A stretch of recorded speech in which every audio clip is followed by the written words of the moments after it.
Hello, darlings.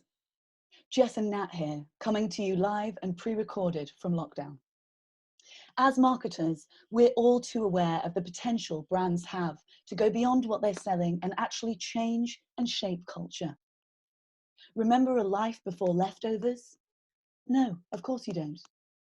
But the concept of leftovers was actually famously created by a refrigerator company in 1910. Remember phoning up for a taxi? No, of course you don't. You get the idea. Coronavirus has changed a lot about the way we live our lives, but which, if any, of these changes will potentially alter people's behaviours in the long run? Well, darlings, that's what we're here to find out. One thing coronavirus has not changed is our ability to dress up, drink wine, and chat utter drivel. So we wanted to bring a few of our thoughts on the brand moves being played right now and which might just stick around. So, darlings, let's just bloody well get on with it, shall we? Jessica? I mean, should have a little round of applause for that. I've really been... Is the performing arts graduate. Hands up. Not me. I know, it's really hard to tell, darling, isn't it? How are you, Jessica? I mean, I'm great. I'm bewildered, half drunk most of the time. Yeah, just trying to find a way through this. Look, it's all we can do, and we're very, very fortunate to be in our wine drinking position as we are. And red wine on such a warm, sunny day. What a fantastic choice. Look, glamour waits for no woman. So, Jessica, would you like to share with me your hot take on your first thing that's been kind of caught your eye during the pandemic? Well, I've had to think about this, and I think one of the most interesting things that are coming out on the internet is how this virus has affected the creative process. Ooh, okay, right, big topic. So you would have seen my hilarious meme of the two foxes staring blankly into space. Yeah. The corona brain is a thing. Corona brain. Affecting us all. I can't concentrate for hours on end. I blankly stare. I blankly walk to the fridge and consume all of its contents. Creative thinking is a struggle. And what do you think is this, like, what is it that's got in the way? Is it just that we're all overwhelmed with existential dread, or is it that we're out of the routine? Like, what is actually going on here? I mean, I don't know if you know, but I've always struggled with my attention span. So yes, I was aware. Something since a small child I've been battling against. I don't know. I think it's just that to be creative, you have to, or at least in my experience, talk to different people, be around different things, be around different environments, get out from behind a computer. And whilst that same walk around the block is definitely something I'm grateful for in the sunshine, there's only so many times I can pass the same houses, look at that same pavement, and look at those same pigeons and get that sense. Pigeons notoriously inspirational, of course. Like flying rats, they're brilliant. No, I think that's such a good point, though. That's a really good point about the fact that usually whenever we would get stuck on something, you could even go to a museum, you could go, to the theatre, you could go and meet someone else and go in someone else's house and look at what's on their bookshelf and pick something off. Like interesting chats, Zoom is definitely a godsend, but I just love talking to random people in pubs.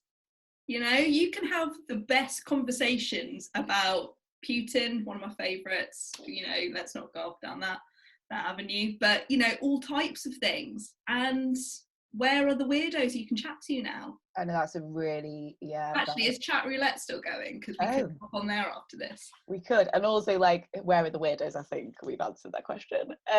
So what do you think is the long-term prognosis for the creative process? Do you think it's going to be changed permanently as a result of this, or do you think that things are going to go back to normal and we'll forget that this kind of isolation creativity had to ever happen?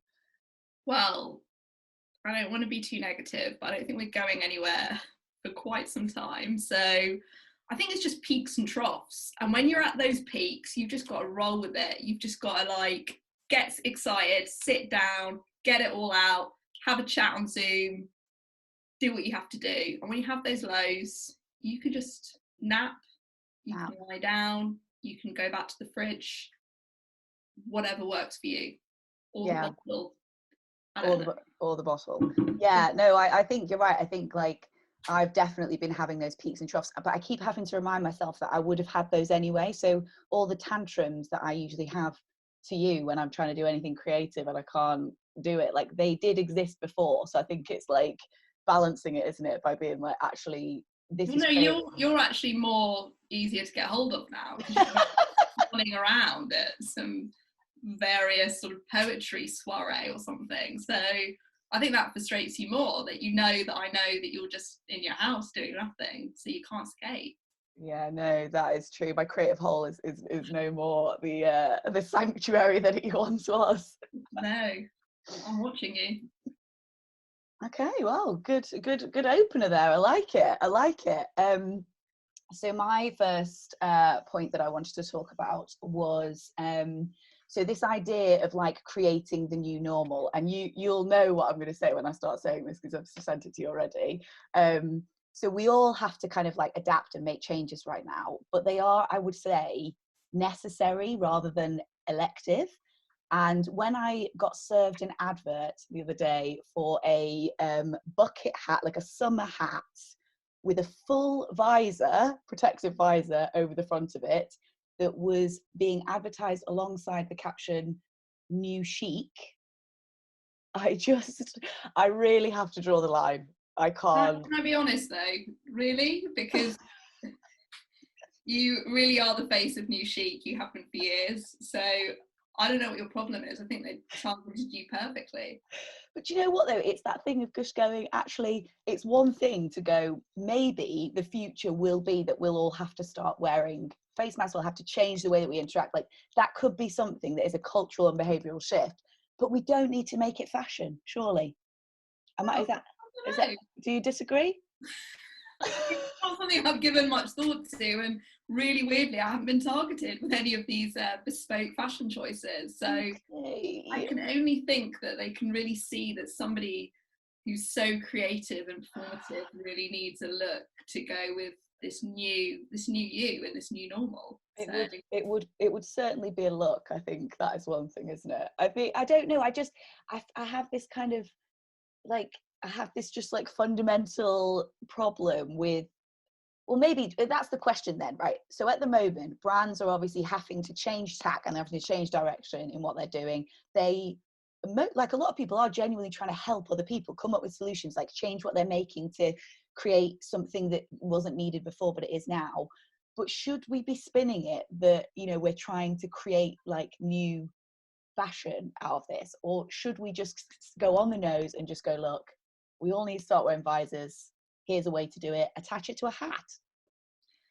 I think like any marketing or advertising before this whole pandemic happened and going forward just needs to be thoughtful. Like that's my genuine response to that, because it's, if you're going to pivot, fine, but have a think about what you're going to pivot to and whether actually anybody wants to buy that or wear it.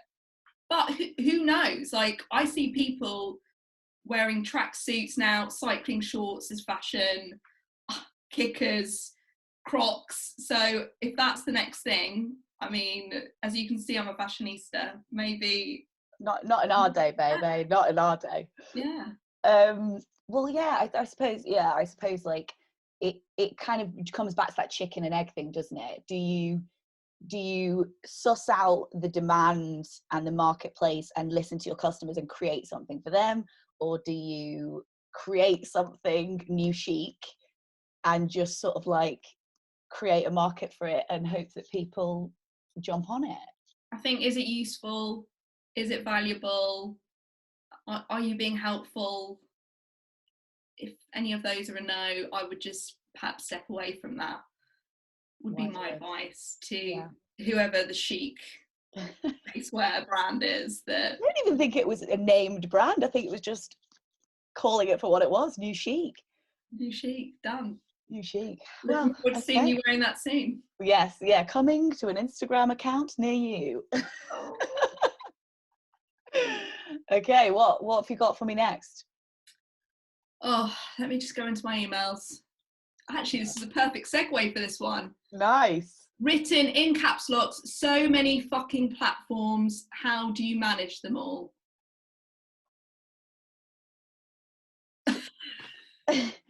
So sorry? So many fucking platforms. How do you manage them all? Zoom, Skype, Google Hangouts, Slack. Slack, email, carrier pigeon, delivering a message. My favourite. I love the old school.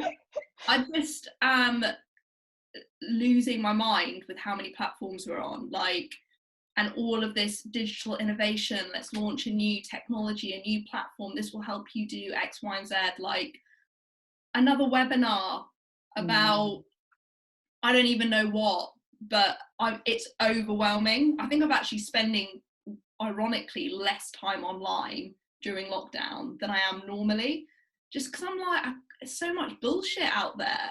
Yeah, no, it is. I think that's the thing, isn't it? Because I know that we had loads of conversations before this all happened about trying to streamline what platforms we use, and should we be having things on WhatsApp, should we be on iMessage, should we be like on a million different Slack channels, and this is almost kind of taken that just to the next level, hasn't it? And how do you continue to engage with your creative community or your kind of like business locals community versus client interactions versus actually new business? Like, how do you kind of showcase your work and communicate that in a way that isn't just like a random Instagram post? I was hoping you would tell me. Oh, well, I mean, on the spot. You look bewildered when I was like, so many fucking platforms. You're like, no, I thought you'd had an email that was that as the subject line. I was like, great, let's go straight in.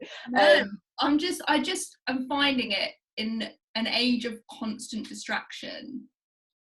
It's overwhelming, and I can't even imagine what it's like for people who are new to this setup. Like, it must be really terrifying in a way to kind of like come to terms with all these different platforms, try and understand them, be online with them, not feel like you're not tech savvy.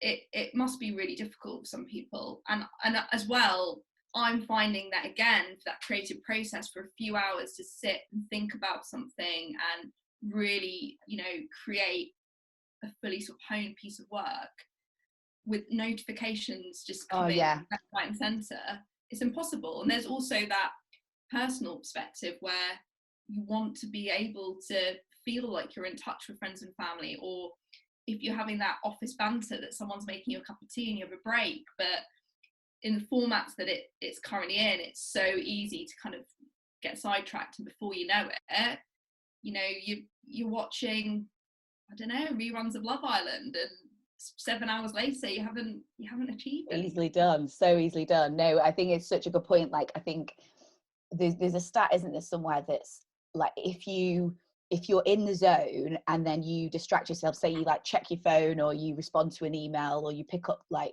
whatever it is, and you lose that focus, it takes 20 minutes, I think, or 25 minutes to actually get back into that same focused mindset that you were in before.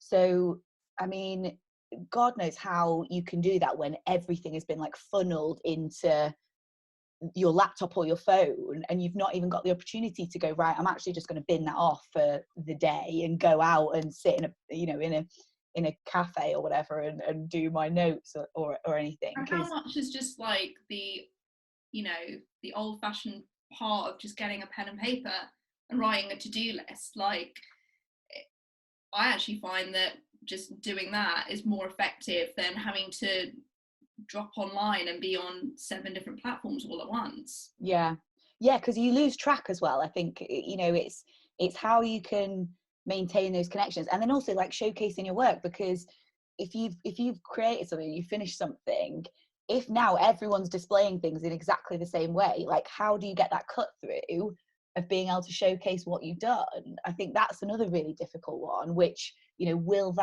will people start to use these platforms in totally different and innovative ways, rather than go, okay, we've done this physical thing, let's do an Instagram post about it, let's write a LinkedIn piece about it, and let's pitch it out to a journalist. Like, are people going to start having to think about that totally different now, and like what the end outcome is?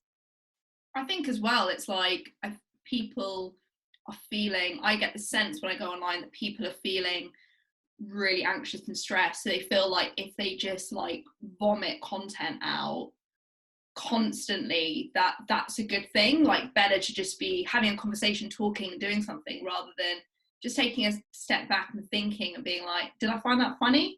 Actually, is that really interesting? Is that going to inspire somebody?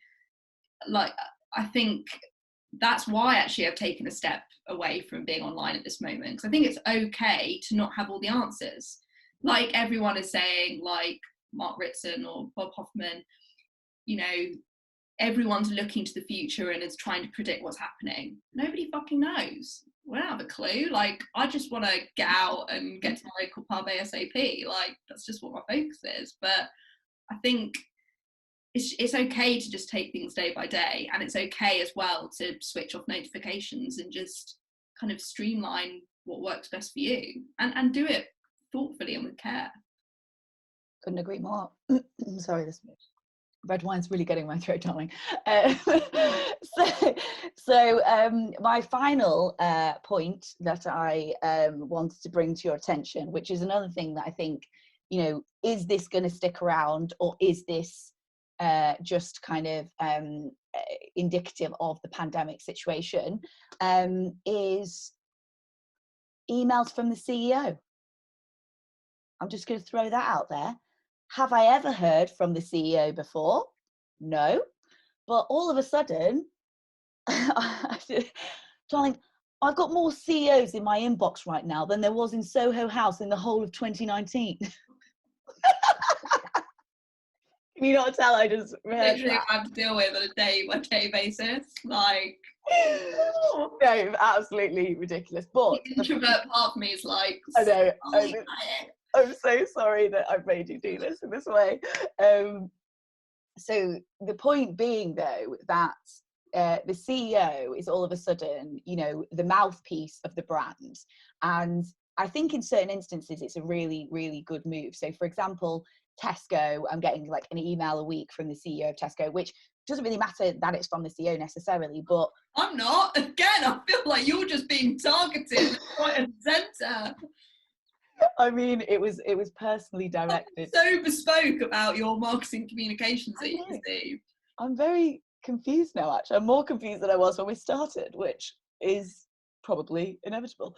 So, you know, an email from the Tesco CEO is one thing to go, actually, Tesco is one of the few places that we can go right now. And it's really important that, you know, we understand that the measures are being put in place and the responsibility is being taken and the care that we can feel safe to go there. So I understand that from a kind of like senior level contact point of view.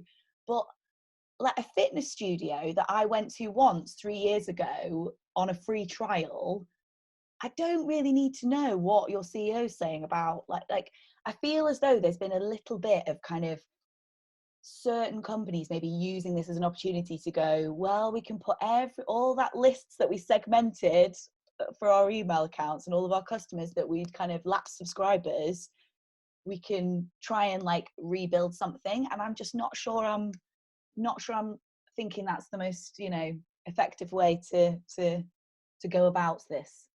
I think that a lot of CEOs probably think very highly of themselves and think that all of their customers really want to hear continuously from them.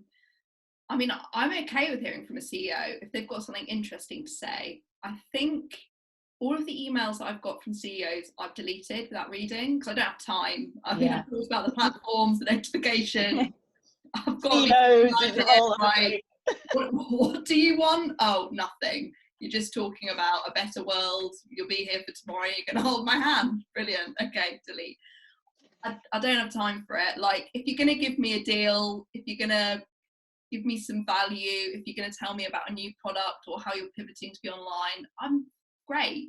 I'm interested. But if you're just going to tell me you're going to hold my hand, I don't need that right now. And also it's against social distancing guidelines. So that is not, unless he's got 2 meter long arms, then that is not going to happen, is it? Yeah, no, I think it'd be interesting, because if you've made this decision to go, actually it's really important to us as a brand to have our CEO in contact with our customers and have that kind of like create that connection as a marketing communications strategy, then I kind of think that you need to continue that after this is finished. I think that for me, if you make that pivot and make that choice, actually it'd be really interesting to see which brands continue to kind of keep up that level, or that like level of interaction, and which ones just revert back to generic, here we go, here's an offer, sorry to see you go, unsubscribe, see you later.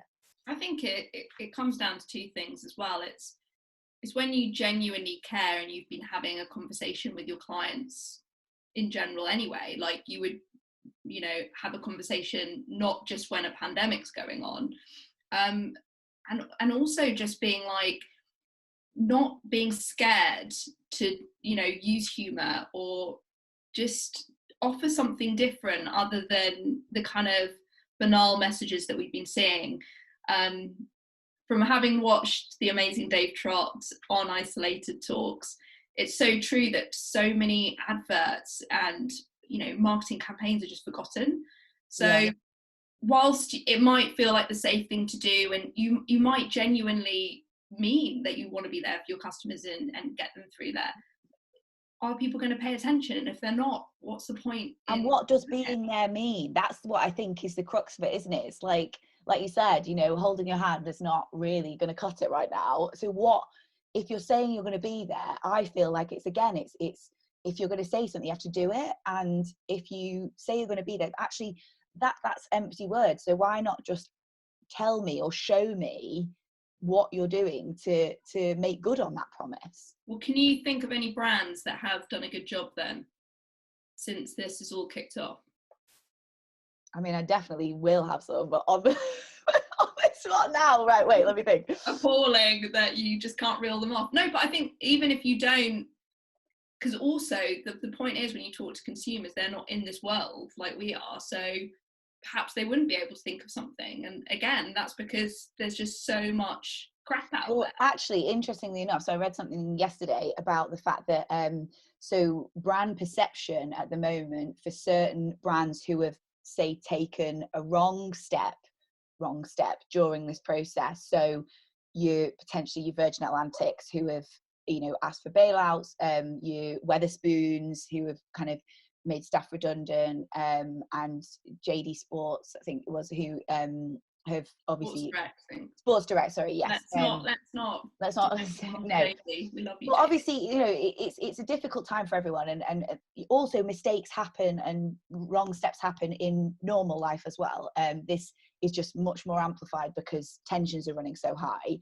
And I think even if the brand perception of them goes down, like, actually, how long lasting is that consumer memory going to be? You know, if when all this is over and things go back to this kind of completely normal or new normal, if Virgin Atlantic are offering a great deal on a flight to where you want to go, are you going to, as a consumer, stop yourself from going forward with that because of what's happened now? Or, you know, would you I still think as well, and I always say this to everyone, like, amazing customer service is so underrated. Like, yes.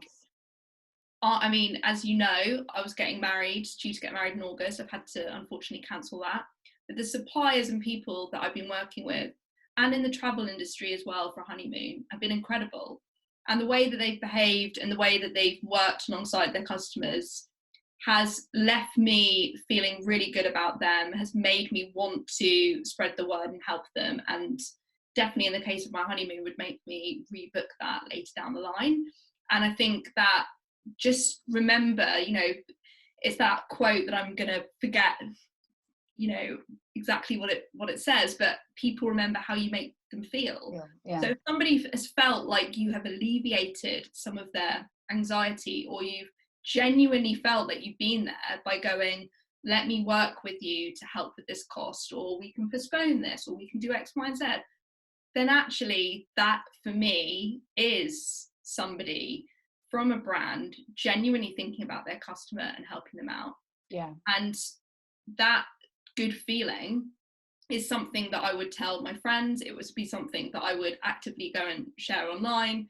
So I think if people can behave like that, then we're just going to see the power of really great customer service coming through. And now more than ever, I think that is so important. And people have conversations about whether brand loyalty exists or not, but I think people do. Like, if you're really bought in on something, you really will care and push that out there. You will advocate for it. So just be, treat others how you'd like to be treated yourself, and just think about the emotions and the anxiety that your customers are going through, and just try to, alleviate that in whatever way possible. Yeah, I actually think that's like the perfect point to end on as well, is going like, well done, Jessica. Actually going for all the things that we hope don't stick around after this pandemic, vis-a-vis bucket hats with visors on the front.